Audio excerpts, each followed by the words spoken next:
At the core of all perfectionists lies the same insecurity, the inability to accept mediocrity. Now, this is usually thought of in the context of work or craft. However, perfectionists are actually much more than this. Perfectionists can't allow themselves to be happy if their day didn't go as they'd hoped, and are often miserable on vacation because the joy they feel doesn't live up to the expectations. It's rather ironic that an experience done simply for the purpose of pleasure and escaping the problems of the world could be the source of such misery in some people.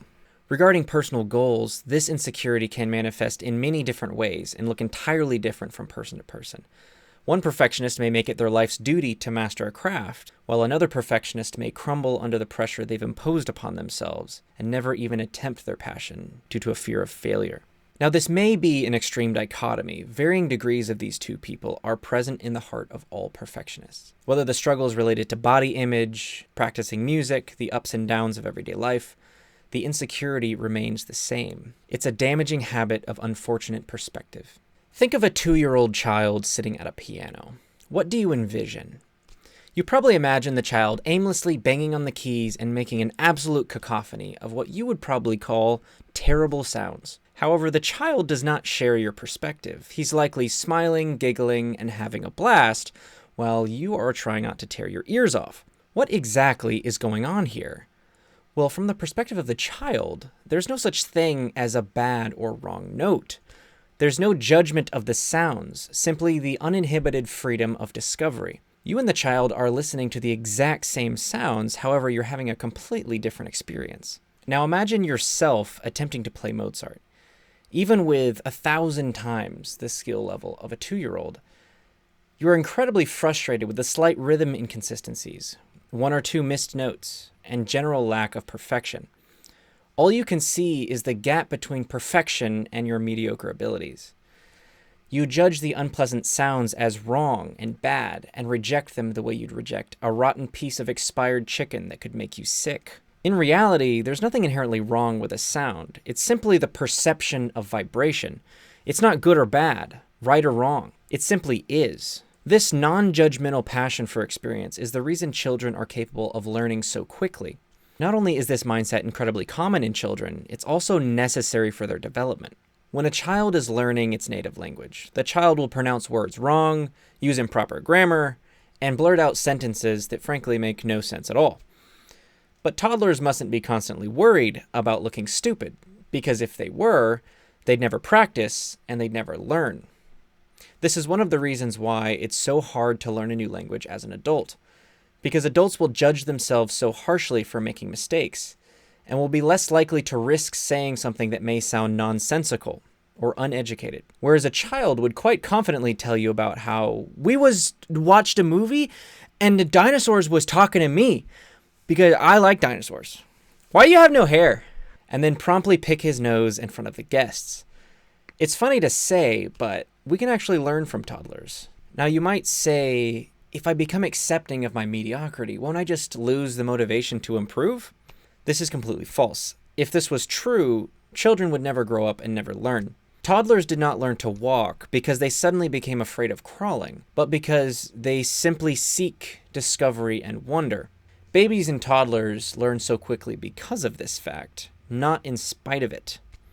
They achieve their goals in pursuit of what they love, not in fear of what they hate. So how can we learn to let go and learn to live so unapologetically in the present? We must first confront our fears of embarrassment and failure and ridicule that we're all running from, and learn to accept what we cannot change. On top of this, we must learn to not judge our unpleasant feelings or states of mind. Doing this causes even more suffering. Fighting your feelings or ignoring them will only cause them to persist. If you're not quite convinced yet, I'll tell you a short story that nicely demonstrates my point. I'm sure you can all relate to the protagonist in some form. A young truck driver by the name of Jason had finally arrived home after a grueling 6-week-long truck route across the country. He was so relieved to be home for an extended weekend and decided to take his dog, a young collie named Willow, out to the park to begin having one of the best days he'd had in months. Being the introverted sort, Jason always enjoyed a secluded section of pine trees grazing the edge of the park by the neighboring forest. As he approached his getaway spot, he envisioned how he'd love to just collapse into the brown pine needles by the base of the tree and rest there an hour or two. But before his plans could be fulfilled, he felt the cold chill of metal across the bare skin of his neck. The words, "Don't move, just give me your wallet and you won't get hurt," were spoken in a muffled voice. As Jason reluctantly turned and reached to hand over the wallet, a small man about 5'5" breached his periphery. He wore a light blue gaiter and a pair of aviators to disguise his identity. In his hand was an old revolver that had clearly seen better days. Despite the man's seemingly unthreatening stature, Jason felt powerless, and without a multiplicity of options, he complied. The mugger then hurried off, never to be seen again. While the threat of danger had ceased, Jason couldn't stop mulling over the powerlessness he felt in that moment.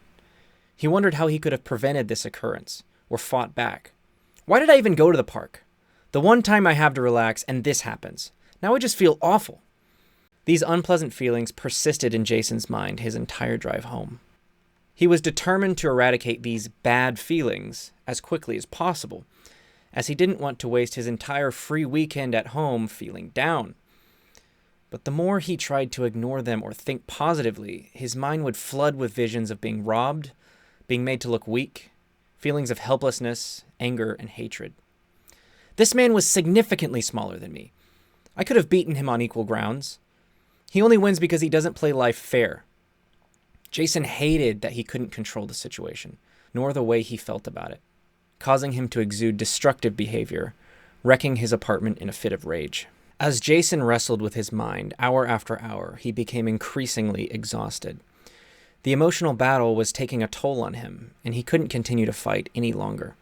As he lay on his couch, his tears subsided, and his desire to fix his problems faded entirely. In a state of morbid acceptance, he laid motionlessly for several minutes before nodding off to sleep. The sound of chimes flooded the room when Jason's phone alarm rings the next morning. As he woke, he caught a glimpse of the fist-sized hole in the wall that he'd created in a moment of uncontainable wrath. He was reminded of the anger that was eating him alive the night prior, but felt relatively disconnected from the passionate behavior of his former self. He felt a subtle drone of residual frustration, but nothing worth crying over. After cleaning up the broken glass and toppled furniture, he decided to take his dog Willow out for a walk.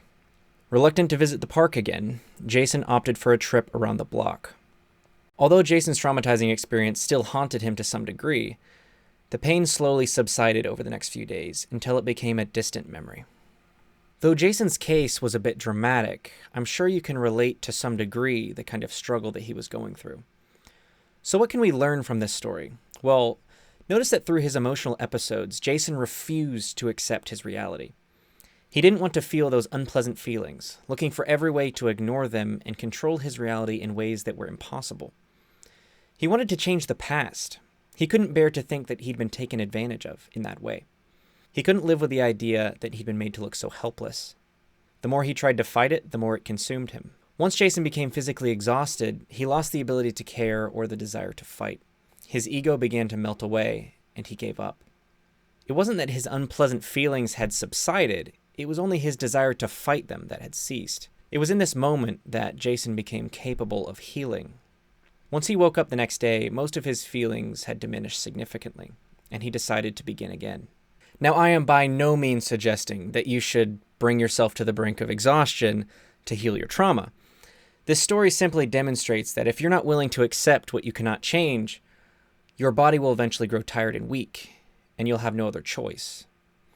Perhaps this is your body's way of regulating your emotions, no matter how stubborn you may be. If Jason's body had never intervened, he likely would have been driven to complete insanity, to the detriment of himself and everyone around him. You see, when you label your pain as a problem, you're creating what I call a pain sandwich. The initial pain you feel is likely due to some sort of physical problem, if you will, and labeling the pain itself as a problem will cause you additional pain on top of the original pain. This is not helpful. The original pain was there to signal that there was a problem, and now you're artificially imposing an additional problem on top of the actual problem. This is about as logical as crashing your car into a tree and then trying to improve the situation by getting a spare car and crashing it into the first car. When you feel pain, discomfort, dissatisfaction, anxiety, or any sort of unpleasant feeling, and there's no real way to alleviate the situation in that moment, the best move is to embrace the feeling. This is something that's easiest to learn while meditating, but it can be done at any time. Attempt to visualize the feeling. What do you feel? Where do you feel it? How would you describe the sensation? What color is it? Give it a name if you like. Whatever you do, don't fight it. What this does is it recontextualizes the feeling into something that is not a problem. You're basically telling your body how to feel about the sensation. You're embracing it as there is nothing inherently wrong with a sensation. It simply is what it is. Once you start to internalize this truth, it loses its negative connotation and ceases to be a problem. It may still persist, but it becomes something that you're fully capable of living with. Once you become somewhat skilled at this, the feelings will frequently cease to exist entirely once you embrace them. Now, this video may be a bit dramatic if you were simply here to learn how to be less critical of your violin playing, but the skill helps far beyond simply learning to love your imperfect musical abilities. It could transform your entire life for the better. If this all sounds interesting to you and would like to take things a little bit further, feel free to check out the Waking Up app. I'm not sponsored by them. However, they have some very insightful guided meditations that I've found incredibly helpful. And this concludes the video. I'd be really happy to hear what everyone thinks in the comments section below, how it helped, what you would personally add to make the message even better. I'd also appreciate it if you'd hit the like button so the algorithm knows to show my video to those who needs to hear it. Make sure to subscribe and hit the bell, all that jazz. And thank you very much. Happy practicing.